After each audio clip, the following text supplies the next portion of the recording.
أعوذ بالله من الشيطان الرجيم. بسم الله الرحمن الرحيم. الحمد لله رب العالمين. الرحمن الرحيم.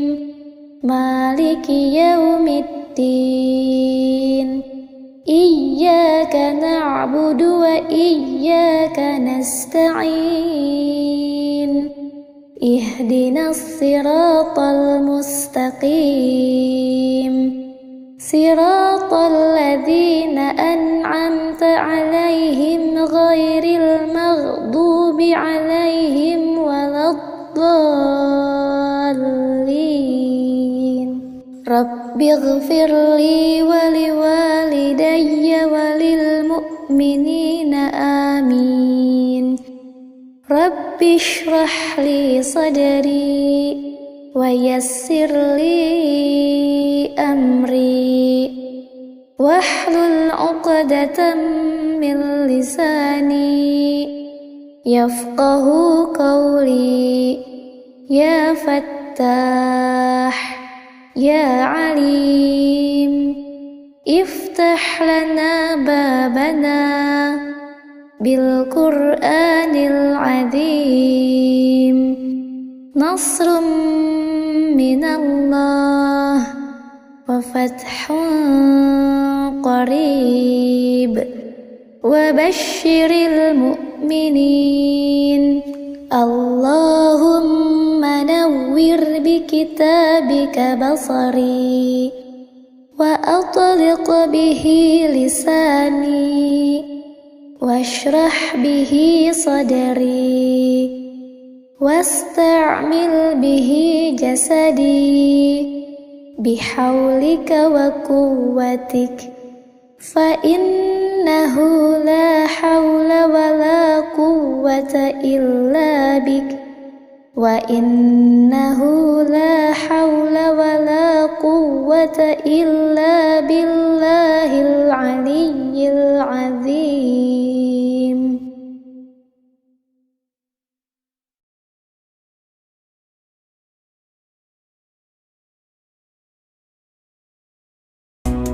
Alhamdulillah wa syukurillah. Terima kasihku atas segalanya. Alhamdulillah wa syukurillah. Tak pantas ku mengeluh, kau telah beriku segalanya.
segalanya. Alhamdulillah wa syukurillah, tak pantas ku mengeluh. Kau telah beriku segalanya. Alhamdulillah wa syukurillah, terima kasihku atas segalanya. Alhamdulillah wa syukurillah, tak pantas ku mengeluh. Kau telah beriku segalanya.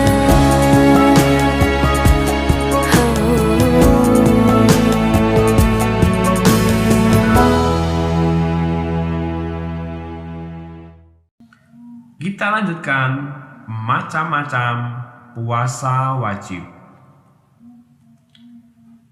Puasa wajib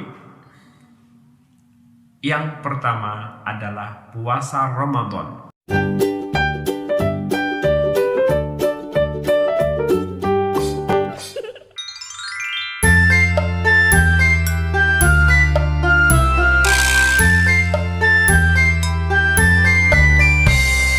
Di bulan Ramadan ayo kita puasa, menahan diri, tidak makan dan minum.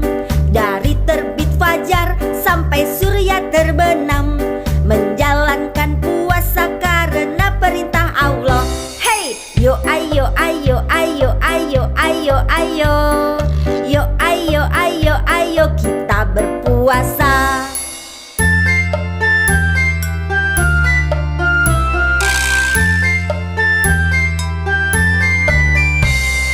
Di bulan Ramadan ayo kita puasa, menahan diri, tidak makan dan minum. Dari terbit fajar sampai surya terbenam, menjalankan puasa karena perintah Allah. Hey, yo ayo ayo ayo ayo ayo ayo, yo ayo ayo ayo kita berpuasa. Hey. Kemudian puasa yang kedua adalah puasa kafarat. Yang ketiga adalah puasa nazar. Dan yang keempat adalah puasa qadha. Kita lanjutkan macam-macam puasa sunnah. Puasa sunnah yang pertama adalah puasa pada hari Senin dan Kamis. Yang kedua, puasa Syawal atau puasa 6 hari di bulan Syawal. Puasa tanggal 9 dan 10 Muharram atau puasa Asyura. Puasa Arafah atau puasa pada tanggal 9 Dzulhijjah. Kemudian puasa Yaumul Bid atau setiap tanggal 13, 14, dan 15 pada bulan Qamariyah. Dan yang terakhir adalah puasa Rajab atau puasa di bulan Rajab. Marilah kita mengenal macam-macam puasa sunnah. Puasa tanggal 10 Muharram, itu namanya puasa Asyura. 6 hari puasa di bulan Syawal, itu namanya puasa Syawal. Puasa tanggal 9 Dzulhijjah, itu namanya puasa Arafah. Puasa di hari Senin dan Kamis, itu namanya puasa Senin Kamis. Puasa selang-seling pergantian hari, itu namanya puasa Nabi Daud. Baik, kita lanjutkan macam-macam puasa haram. Yang pertama adalah puasa pada hari raya Idul Fitri, yaitu pada tanggal 1 Syawal. Kemudian puasa pada hari raya Idul Adha pada tanggal 10 Dzulhijjah, dan puasa pada hari Tasyrik tanggal 11, 12, dan 13 Dzulhijjah. 4 hari yang diharamkan untuk puasa. Pertama, Hari Raya Idul Fitri atau 1 Syawal. Kedua, Hari Raya Idul Adha atau 10 Dzulhijjah.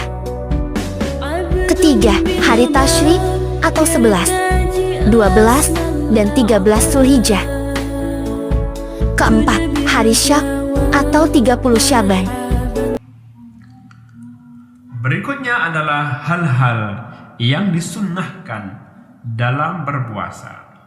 Yang pertama adalah menyegerakan berbuka. Bila waktu sudah tiba, kita disunahkan untuk segera berbuka puasa. Yang berikutnya, berbuka dengan yang manis. Berikutnya adalah berdoa ketika berbuka. Ini ada salah ketik. Berdoa ketika berdoa, ini seharusnya adalah berdoa ketika berbuka. Makan sahur, mengakhirkan makan sahur, dan memperbanyak sedekah. Memperbanyak membaca Al-Quran, memperbanyak ibadah sunnah, mengisi kegiatan keilmuan atau majelis taklim, dan mengerjakan sholat malam, sholat tarawih, sholat witir, sholat tahajud, dan lain-lain.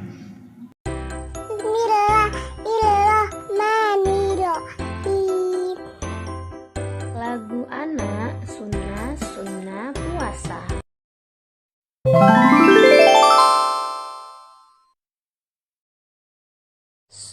Sunnah puasa, mengawali dengan sahur, menyegerakan berbuka dengan memakan kurma. Perbanyaklah beribadah teman, tadarus dan tarawih. Jangan lupa bersedekah agar pahala kita dilipat gandakan Allah.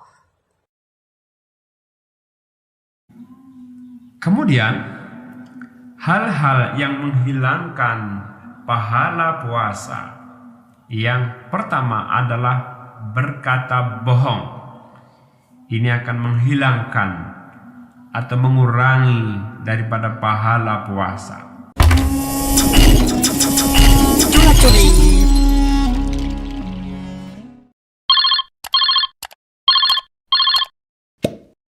Ya, assalamualaikum. Tolong aku, bro. Kamu kenapa? Kamu di mana? Aku mengalami kecelakaan parah. Sekarang aku terbaring sendirian di jalan. Tolong aku, bro. Oke, aku kesana sekarang, bertahanlah. Semoga tidak terjadi apa-apa ya Allah. Di mana dia? Tidak ada apa-apa di sini. Hahaha. Kamu tidak apa-apa kawan? Syukurlah kamu baik-baik saja. Aku nggak apa-apa. Aku cuma ngeprank aja kok. Ngeprank? Ya, soalnya kamu sibuk terus setiap aku ajak ngopi. Ya udah, dengan begini kamu akhirnya datang kan? Cepet lagi. Masya Allah, itu sama halnya berbohong. Dan bohong itu dosa. Iya, ini kan cuma candaan aja. Tapi jangan berlebihan atau membiasakan berbohong. Jangan sampai kita dicap sebagai pembohong di akhirat nanti.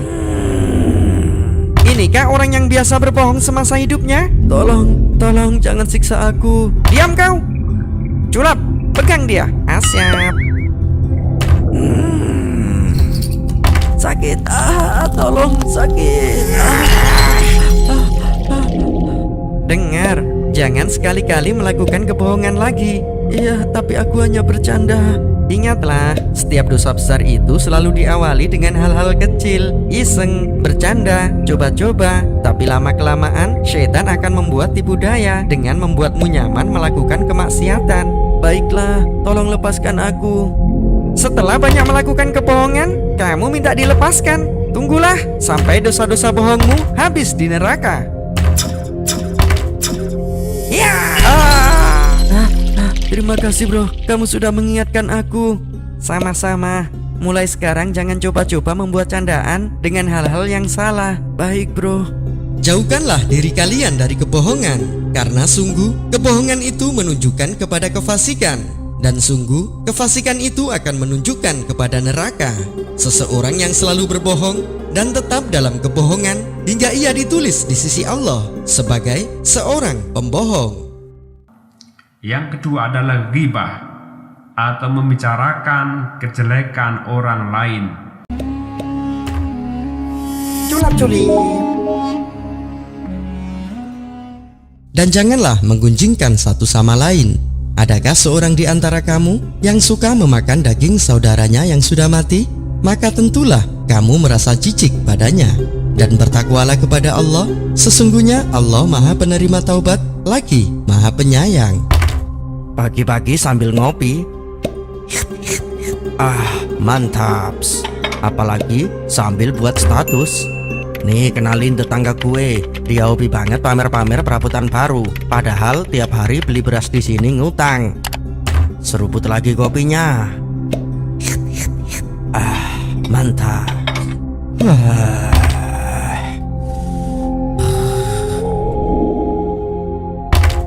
Bawa dia ke sini. Siap. Oh, jadi ini wajah-wajah tukang gibah semasa hidup. Kalian kenapa membawaku ke sini? Pakai nanya, ya jelas mau disiksa lah. Emang apa salahku? Menurut catatan, Bapak suka sekali gibah. Apaan tuh? Ngomongin kejelekan orang. Loh, aku kan ngomongin orang di sosmed. Justru itu lebih banyak dosanya. Kalau banyak yang lihat, apalagi ada yang ikutan nge-share. Tapi yang aku omongin memang kenyataan kok. Ya, memang benar. Ngomongin kenyataan jeleknya orang itu gibah. Kalau mengada-ngada, justru itu namanya fitnah. Udah, banyak telolet nih orang. Biar gua kasih paham aja deh. Waduh. Nih mulut comber juga ya, kayak emak-emak yang lagi kondangan. Sini, gua tambahin lipstick biar pantes.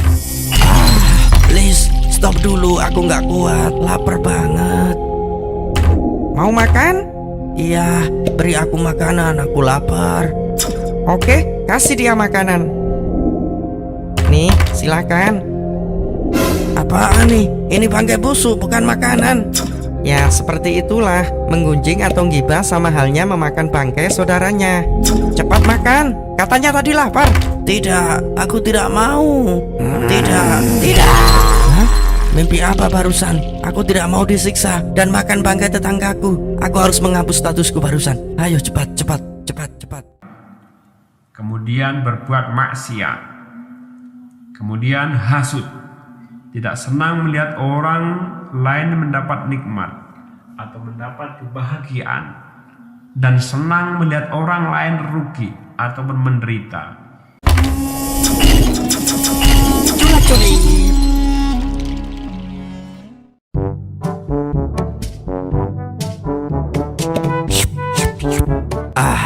Mantap. Pak Supri, tolong bantuin. Ada apaan sih Joko panggil-panggil? Ganggu ngopi aja. Ayo Pak Supri, bantuin. Berat nih.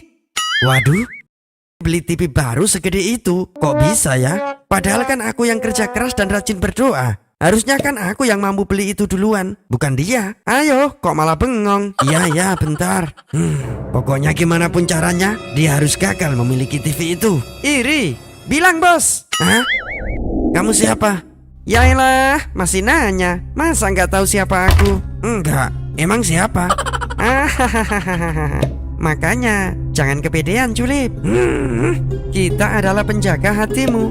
Kenapa Bapak merasa iri padanya? Ya jelas dong. Secara aku lebih kerja keras dan banyak doa dibanding dia.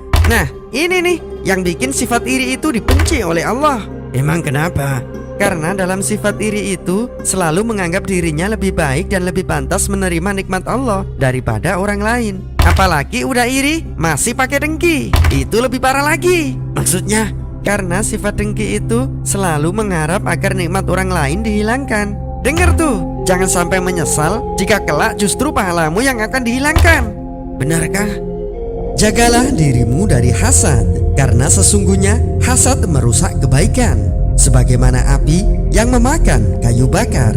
Ibarat surga sudah ada di depan mata dan pahalamu akan menjadi pijakannya. Tapi kamu gagal menggapainya hanya karena pijakanmu itu hangus dibakar oleh api iri dengkimu. Jadi gitu ya, sayang juga ya pahala kalau hilang.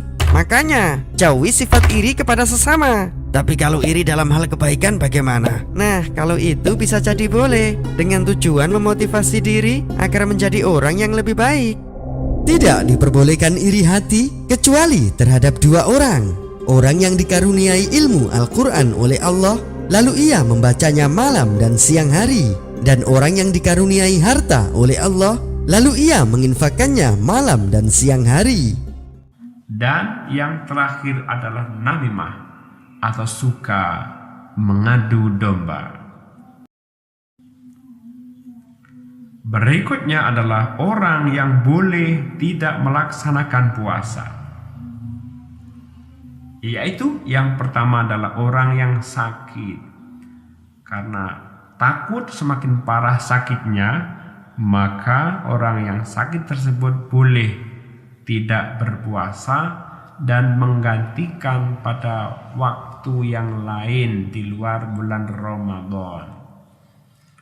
Kemudian sudah usia lanjut, maka boleh tidak berpuasa. Kemudian yang ketiga adalah orang bepergian atau musafir. Ini juga boleh tidak berpuasa dan menggantikan di luar bulan Ramadan.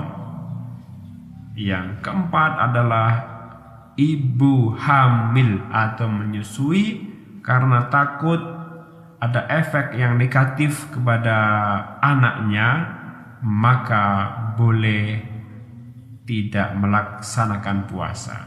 Orang-orang yang boleh tidak puasa, semuanya ada 9 rupa. Pertama, anak kecil yang belum balik. Yang kedua, gila. Yang ketiga, sakit parah yang memberatkan puasa. Keempatnya, orang yang lanjut usia. Kelimanya, bepergian jarak jauh 84 km jarak tempuh. 6, hamil dengan khawatir kondisi pada dirinya atau pada si bayi. 7, menyusui khawatir kondisi pada dirinya atau pada si bayi. Kedelapannya, haid bagi wanita. Kesembilannya, nifas bagi wanita. Itulah orang yang boleh tak puasa. Mari kita hafalkan dengan nadoman. Kemudian hikmah dari berpuasa adalah meningkatkan ketakwaan kepada Allah Subhanahu wa ta'ala. Kemudian melatih kejujuran, kesabaran, dan kedisiplinan. Menumbuhkan rasa kasih sayang kepada fakir miskin. Melatih mental dan jiwa dalam menghadapi cobaan. Kemudian menjaga kesehatan.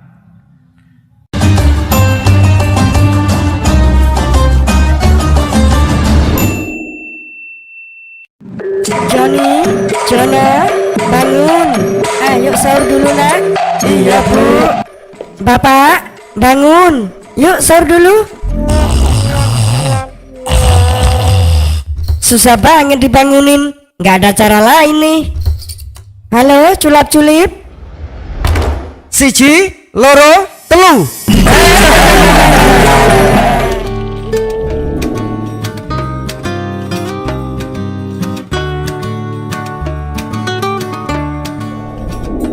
Alhamdulillah, sudah selesai sahurnya. Yuk baca niat dulu. Nawaitu sawma ghadin anadai fardi syahri ramadhani hadisati lillahi ta'ala. Oh ya, kenapa sih kita harus puasa segala? Yaelah Jono, masa gitu aja nggak tahu? Hal seperti itu kan sudah dijelaskan Ustadz waktu mengaji. Pasti kamu ketiduran ya di kelas. Iya, hehehe. Memangnya dulu bapak nggak pernah ketiduran waktu mengaji? Nggak pernah lah. Nggak pernah telat maksudnya, Pak. Jadi alasan utama kenapa umat Islam harus berpuasa, karena Islam itu dibangun atas 5 perkara, yakni syahadat, salat, zakat, puasa, dan haji.